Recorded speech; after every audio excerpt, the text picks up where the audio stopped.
बिस्मिल्लाहिर्रहमानिर्रहीम। तमाम देखने वालों को अस्सलाम वालेकुम, खुश आमदेद आप सबको मेरे ऑफिशियल यूट्यूब चैनल में।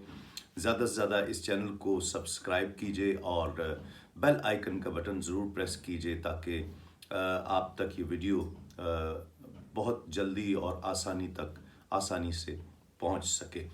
आज हम जिक्र कर रहे हैं हज़रत राबिया बसरी रहमतुल्लाह ताला अलैहा, जो बहुत ही अल्लाह रब्बुल इज़्ज़त की एक नेक बंदी, बहुत बरगुज़ीदा बंदी, अल्लाह करीम की वलिया, हुज़ूर नबी करीम सल्लल्लाहु अलैहि वसल्लम की सच्ची ग़ुलाम, सच्ची आशिक, एक ऐसी शख्सियत के जिनके लिए बहुत से लोग जानना चाहते हैं कि ये कौन थीं और इनके हालात और वाक़यात क्या थे।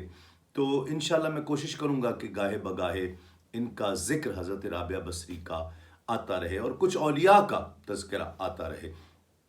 हज़रत राबिया बसरी बसरा में पैदा हुई, इसीलिए उनके नाम के साथ बसरी लिखा जाता है। और राबिया, आप हज़रत राबिया जो है वो अपने वालिद की चौथी बेटी थी।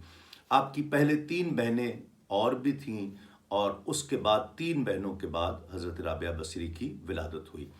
और राबिया का मतलब भी चौथी औरत, चौथी रबा से है, तो राबिया का मतलब है चौथी, तो ये चौथी थी।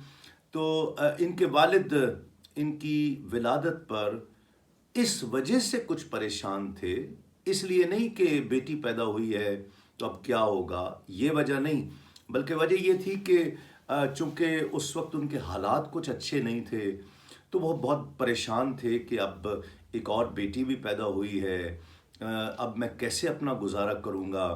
तो बहुत ज़्यादा परेशान थे और रो रो कर रब से दुआएं मांगते थे कि या अल्लाह, तूने मुझे रहमत से नवाजा है तो मेरे रिस्क में भी कुशादगी अता फरमा दे। बहुत ज़्यादा आप दुआएं किया करते। एक दिन दुआ के बाद भीगी आंखों के साथ सो गए।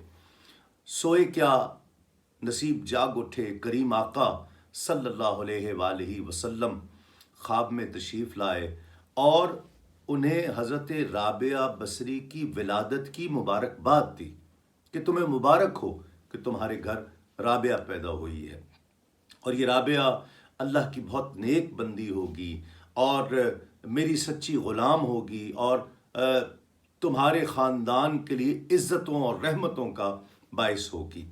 और जो तुम रिस्क के लिए परेशान हो, तो रिस्क के लिए परेशान ना होना। हुज़ूर नबी करीम सल्लल्लाहु अलैहि वसल्लम ने फरमाया कि तुम अमीर बसरा के पास चले जाओ, जो बसरा का हाकिम है, उसके पास जाकर एक रुका लिखो, मेरी तरफ से रुका लिखो और उसमें ये लिखो कि आका करीम सल्लल्लाहु अलैहि वसल्लम ने फरमाया है कि जो तुम रोज़ाना 100 बार दुरूद पाक मेरी बारगाह में पेश करते हो वो मैं कबूल करता हूँ। और हर जुमे की शब, यानी जुमेरात की रात, शब जुमा, जो तुम 400 की तादाद में दुरूद पाक मेरी बारगाह में पेश करते हो, मैं वो कबूल करता हूँ। लेकिन तुमने पिछली शब जुमा 400 दुरूद नहीं पढ़े थे, तो इसके एवज़ नबी पाक सल्लल्लाहु अलैहि वसल्लम ने फरमाया है कि तुम्हें 400 दीनार दे दे। आँख खुली, यही खुशी कम थी कि आका अलैहिस्सलातु वस्सलाम ने करम फरमाया और ख्वाब में तशरीफ़ लाए हैं। बहुत खुश हुए। अगले दिन एक रुका बड़ी एहतियात से, जो आका अलैहिस्सलातु वस्सलाम ने पैगाम दिया था, वो पैगाम उसी तरह लिखा एक रुके पर, एक कागज़ पर, और अमीर बसरा के पास चले गए।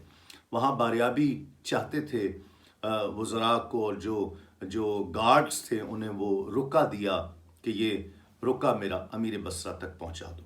जब वो रुका अमीर बसरा को पहुँचा, उसकी आंखों में आंसू रवा हो गए कि आका अलैहिस्सलातु वस्सलाम की ज़ुबान मुबारक पर आज मेरा ज़िक्र आया है, आज मेरा नाम आया है, मेरा दुरूद पाक जो पहुँचता था वो सरकार दो आलम सल्लल्लाहु अलैहि वसल्लम ने कबूल फरमाया है। उसने मुनादी कर दी कि पूरी रियासत में लोगों को खाना खिलाया जाए और रिज़्क़ तक़सीम किया जाए और फ़ौरन उस शख्स को जो आया है उसे अंदर लाया जाए। پہلے تو اس نے بھی حضرت رابعہ بصری کی ولادت کی مبارکباد دی اور اس کا ماتھا چوما، اس کی آنکھیں چومی کہ تم نے میرے آقا کو خواب میں دیکھا ہے، اور 400 دینار اسے پیش کیے۔ ناظرین کرام، جو درود پاک پڑھا جاتا ہے یہ ہو نہیں سکتا، یہ مقبول عبادت ہے، یہ ہو نہیں سکتا کہ آقا علیہ الصلوۃ والسلام کی بارگاہ میں پیش نہ ہوتا ہو۔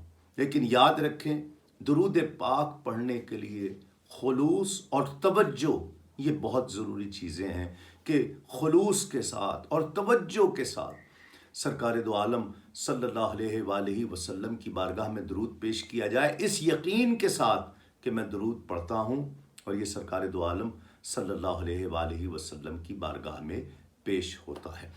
آج کے لیے اتنا ہی، بس انشاءاللہ آپ سے نیکسٹ ویڈیو میں ملاقات ہوگی۔ اس چینل کو زیادہ سے زیادہ سبسکرائب کیجئے اور دوست احباب کے ساتھ شیئر کیجئے۔ السلام علیکم، تسلیمات۔